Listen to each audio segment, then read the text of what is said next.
Hi guys, good morning. So before tayo matulog, mag-chika na naman inyong Malay Gina. So for today's video, pag-usapan natin si Sofronio Vasquez, ang ating proud Pinoy champion sa The Voice USA. So ang dami kasi mga comments guys, ang dami mga netizen nagsasabi na, ano ngayon ang The Voice PH? Kasi nga, si Sofronio ngayon is champion sa The Voice USA. Pero may mga netizen din naman nagsabi na, syempre, huwag naman nating tawag dito, huwag naman natin, kumbaga, tawag ba? Kumbaga, i-hate or huwag naman natin i-judge yung mga judges sa The Voice PH kasi nga siguro nung mga time na yun, si Sofronio, hindi pa talaga siya gaano kagaling.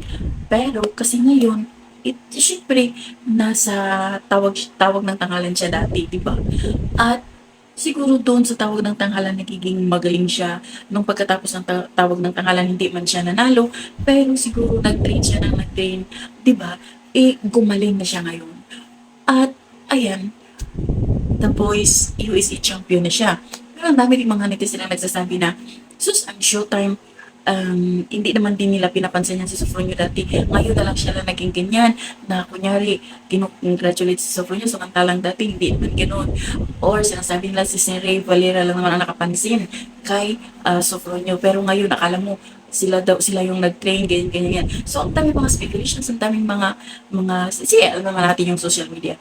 Pero guys, simple din naman natin may pagkakailan. Si Sofronio mismo nagsabi na sa It's Showtime siya nagiging, tawag nito yung training ground niya, grabe, sa It's Showtime kasi daily talaga mayroong practice, mayroong kanta na bagong ibigay sa kanila. So, siya mismo ang nagsabi at hindi din naman inaangkin ng It's Showtime na sila yung kay Sofronio na nag-train ka, hindi naman.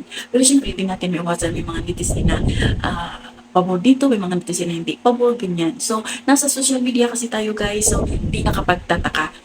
Pero yun nga, si Sofronio nag-promise talaga siya sa It's Showtime na pagbalik niya sa Pilipinas, ang It's Showtime ang kanyang pupuntahan. At ayan, nalaman niya din natin na si Michael Bublé pala is kumpare pala siya ni Martin Rivera. At then before, may nakadate pala si Michael Bublé na isang Pinay na Diyosa daw sa Philippine showbiz industry. Pero hindi naman daw si Anne. Mga usap-usapan is si Christina Hermosa. Pero di natin alam kung sino. Anyway, may kanya-kanya na silang buhay. Masaya na kung si Christina man. Masaya na siya kay Uyo Boy Soto. Di ba guys? So, yun lang guys. Thank you for watching. Until then, bye. God bless everyone.